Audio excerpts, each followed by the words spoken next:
Bien, ¿cómo están mis estimados participantes? Muy buenos días, un gusto saludarlos. Bueno, el objetivo de esta temática es comprender la diferencia entre el lenguaje oral y el lenguaje escrita y a la vez de conocer los niveles de estructura a nivel textual en la redacción académica. En ese sentido, vamos a definir lo que es la lengua oral y la lengua escrita. La lengua oral y la lengua escrita son dos formas de comunicación, ¿no?, que requieren de una manera como la planificación, la organización, ¿no?, y una comunicación directa, ¿no? Puede ser espontánea, puede ser en un grupo familiar, etcétera, ¿no? En ese sentido vamos a ir definiendo, ¿no?, sobre la lengua oral, lo cual se desarrolla en la interacción directa entre hablantes. Puede ocurrir, por ejemplo, en un diálogo cotidiano, donde dos personas hacen el encuentro y pueden conversar, ¿no?, con ciertas pausas, con ciertos gestos y con una entonación, ¿no?, que acompaña al mensaje. Por otro lado, también se puede dar en una clase universitaria, donde el estudiante puede preguntar al docente, ¿no?, y el docente puede responder. Entonces, en ese sentido, se genera una interacción, ¿no?, una interacción espontánea, donde se adopta lo que son las necesidades del grupo. También se puede dar a nivel de unión familiar, donde puede ocurrir, por ejemplo, durante la cena, donde los miembros de la familia comentan lo que hicieron en la jornada, donde en ese diálogo surgen algunas risas, algunas interrupciones, podría haber cambios del tema, bueno, prácticamente sin planificación previa, ¿no? Puede darse también en atención en un mercado, ¿no?, donde el comprador pregunta el precio ¿no?, sobre un producto, y el vendedor también responde de manera directa, negociando en tiempo real, ¿no? Se puede dar también una conversación telefónica, ¿no? Obviamente no hay un contacto visual, ¿no?, pero sí existe, digamos, una comunicación en tiempo real, ¿no?, con respuestas inmediatas y espontáneas. Ahora lo vamos a ir definiendo lo que es la lengua escrita también, ¿no? La lengua escrita, por supuesto, que va a requerir una planificación, una organización, ¿ya? En este caso, los textos o la lengua escrita, ¿no?, en donde va a requerir, por ejemplo, la organización, planificación, son por ejemplo, los artículos científicos, ¿no?, donde antes de ser publicado el investigador organiza, pues, ¿no?, su texto en secciones como introducción, metodología, resultados, discusiones, ¿no?, donde cada parte no se planifica, ¿no?, para luego ser publicado, ¿no?, para que además que sea una revista indexada. También existen cartas formales, ya donde se hace una solicitud, ¿no?, pero ya en forma redactada, donde tiene una estructura, ¿no?, donde tiene saludos, cuerpo, cierre. El mensaje se conserva en papel o digital y puede ser revisado posteriormente por la institución. También se da en ensayos universitarios, donde el estudiante planifica un esquema con introducción, desarrollo y conclusión. También se da un reglamento institucional, donde cada institución tiene sus reglamentos y tanto los docentes y estudiantes tenemos que obedecer, tenemos que acatar, digamos, a esas ciertas normas que emanan, ¿no?, de esas instituciones. También se puede dar, digamos, como en correos electrónicos, ¿ya?, donde se envía una instrucción y prácticamente pues queda registrado y no se lo van a poder borrar fácilmente, ¿no?, ¿ya? Esas son algunas características, ¿no?, o algunas posibilidades que se dan, por ejemplo, dentro de lo que es el lenguaje escrito. Ahora vamos a ver algunas características sobre la lengua oral. La lengua oral es una forma de comunicación, ¿no? Como se ha dicho, inmediata, basada en la conversación, en la interacción entre dos personas, donde interactúan el emisor, receptor y el mensaje, ¿no? Ahora, esta comunicación puede ser espontánea, ¿no? Sin ninguna planificación, ¿ya? Por ejemplo, dos amigos se encuentran en la calle y comienzan a conversar sobre lo que hicieron en el día, ¿no? Entonces es una comunicación espontánea. También se puede hacer, digamos, uso de gestos en la entonación, ¿no? En este caso, en este momento, por ejemplo, yo estoy haciendo un gesto, ¿no? Ya puede ser con entonación, con ritmo, con pausa, ¿no? Donde ustedes, cada persona, digamos, hace una conversación con gesto, ¿no? Con un tono inclusive de elevación de voz, ¿verdad? También se expresan con frases simples, ¿no? Donde predominan estructuras cortas, sencillas, sin necesidad de gran elaboración gramatical, ¿no? Ejemplo, en una conversación, ¿vienes mañana? Sí, claro, sí. Entonces son frases simples. También existe la comunicación directa, ¿no? Se da en presencia simultánea de los interlocutores con intercambio inmediato de mensajes, ¿no? Por ejemplo, un cliente que pregunta el precio de un producto y el vendedor responde en el momento, ¿no? De inmediato, ¿no? ¿Cuánto cuesta? Son 10 bolivianos, ¿no? Bien, esas serían las características de la lengua oral. Ahora vamos a ver las características de la lengua escrita. La lengua escrita es una forma de comunicación, ¿no? Obviamente organizada, ¿no? En el pensamiento mediante estructuras textuales claras, ¿no?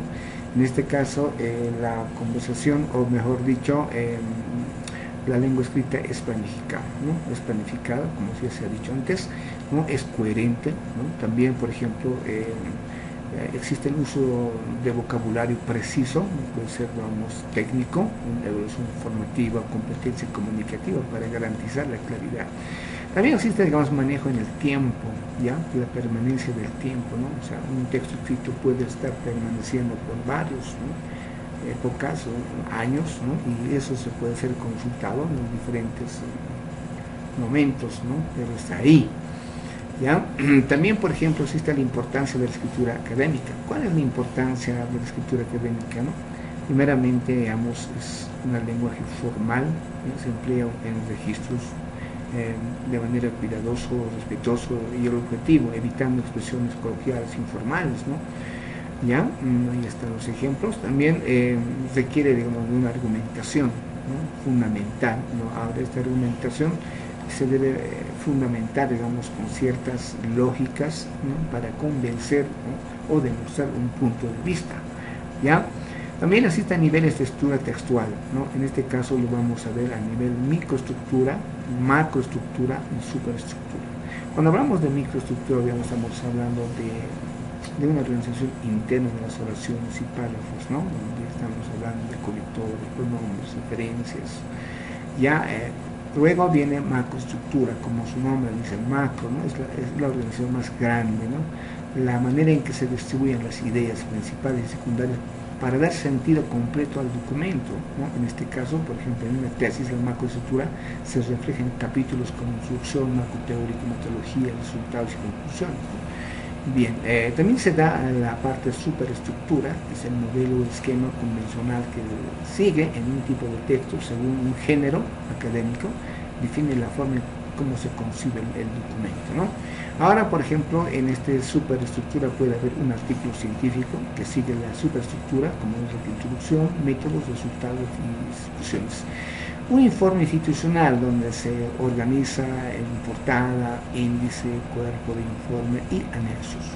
En una resolución oficial, ¿no? Pues una resolución de una comunidad, una reunión, ¿no? Extraordinaria donde incluye encabezado, considerando los artículos y firmas también. En lo que es en microestructura, ¿no? La microestructura se refleja en las oraciones internas de las oraciones y palabras dentro del texto. Se enfocan en, por ejemplo, ¿no? En la gramática, ¿verdad? En esta gramática, por ejemplo, en español siempre está en forma de sujeto, verbo y complemento, ¿no?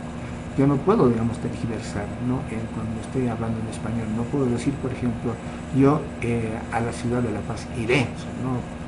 Se debe hablar conforme a la estructura sintáctica que existe, ¿no? Sujeto, verbo y complemento. En este caso, yo iré a la ciudad de La Paz. Ahora, en Aymara o en quechua es muy distinta también, ¿no? Pero en la estructura sintáctica, primero va el sustantivo, el sujeto, complemento y el verbo, ¿no? Cosa que en español el verbo está en el medio, en cambio en aymara y en quechua el verbo está al final, ¿no? Entonces, como en este caso, ñoca La Paz Mazizar, lo cual quiere decir yo iré a la ciudad de La Paz, ¿no? También se puede dar a nivel de verbos, ¿no? Como en este caso, yo comía pizza mañana, lo correcto sería yo comeré pizza mañana, ¿no? Entonces, ese tipo de diferencias, ¿no? La gramática corrige pues el uso del tiempo verbal para que la idea sea coherente, ¿no? Vocabulario, ¿no? Conjunto de palabras que una persona conoce y utilice en un idioma. El vocabulario puede ser general, técnico, académico, coloquial inclusive, ¿no?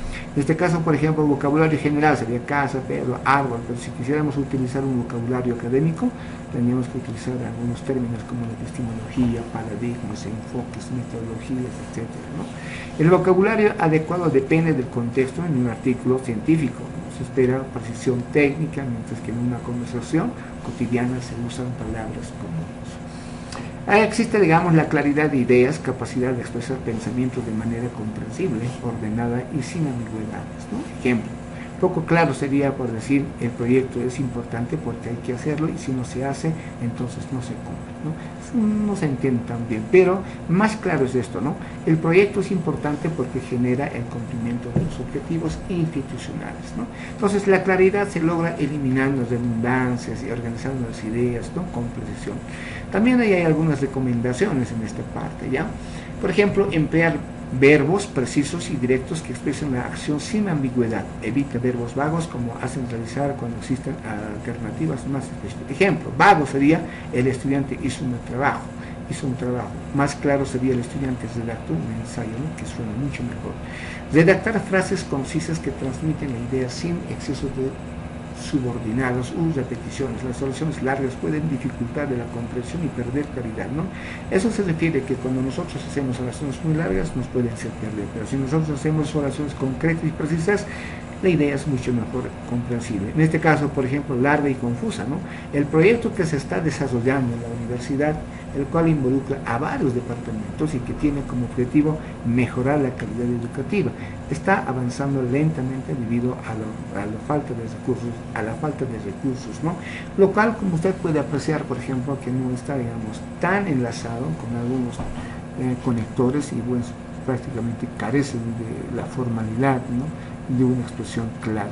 Ahora, ¿no? Cuando es clara y breve, cuando, por ejemplo, estrechamos, por ejemplo, la idea, el proyecto universitario para mejorar a la calidad educativa avanza lentamente por falta de recursos, ¿no?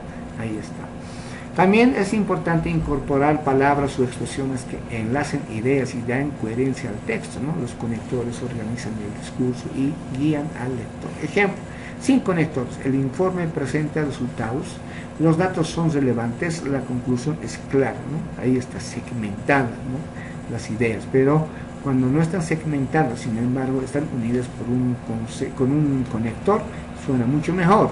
En este caso, el informe presenta resultados. Además, los datos son relevantes y por lo tanto, la conclusión es clara, ¿no? Bien. Ahora también hablamos a nivel de macroestructura. La macroestructura se refiere a la organización global de las ideas principales de un texto. Permite que el lector comprenda el contenido general. Ejemplo, ¿no? El texto puede organizarse en introducción, puede organizarse en desarrollo, ¿no? Puede ser conclusión, así, ¿no? Entonces estaríamos hablando de macroestructura. También es superestructura. La superestructura es el esquema formado de estructura externa del texto, define cómo se organiza el documento completo. En este caso va a haber una superestructura, ¿no? Como es la introducción, la justificación, objetivo, marco teórico, metodología, resultados y conclusiones. En conclusión, como usted sabe, digamos, siempre debemos empezar presentando el tema, ya, lo que se va a abordar en los objetivos. Presenta el tema y el contexto general. En la justificación explica la importancia y pertinencia del estudio. En los objetivos, bueno, señalan lo que se busca lograr, tanto de manera general como específica. Ya, en marco teórico, bueno, prácticamente es el estudio, ¿no? Con teorías, antecedentes, conceptos, claves, ¿ya? Y utilización de marcos teóricos, ¿no? Digo, diferentes marcos, como marco legal, marco histórico, en fin, todos los marcos. Está también la metodología, ¿no? La metodología que prácticamente, qué metodología vamos a utilizar, ¿no? Y qué técnicas vamos a utilizar también. Ahí están los resultados, conclusiones. Importancia de los niveles textuales. ¿Qué importancia tienen, pues, no, los niveles textuales, ¿no? Los cuales permiten, por ejemplo, mejorar la calidad del texto, nos permite facilitar la comprensión del lector, produce textos académicos coherentes, en fin, ¿no? Entonces, estas son a grandes rasgos que yo puedo compartir con ustedes. Prácticamente este material de apoyo estará colgado en la plataforma y lo mismo también en PDF. Nada más, ha sido, muchas gracias, hasta luego.